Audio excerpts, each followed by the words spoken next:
ГСП онлайн. Городские новости сейчас.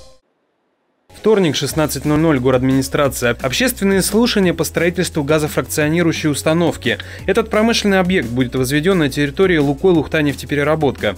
Его предназначение – переработка углеводородных газов от действующих установок, а на выходе будет получаться технический бутан. Он нужен в производстве полимеров. Мощность установки 150 тысяч тонн в год. Планируется, что персонал для работы будет местный. Правда, пока по проекту это всего 5 человек.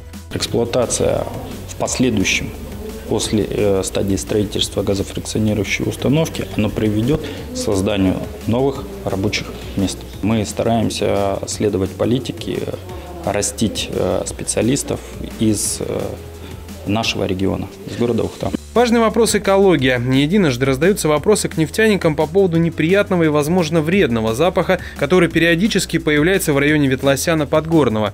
Однако в презентации установки представители компании утверждают, что по расчетам максимальной концентрации загрязняющих веществ предприятия в целом не превысят нормативов.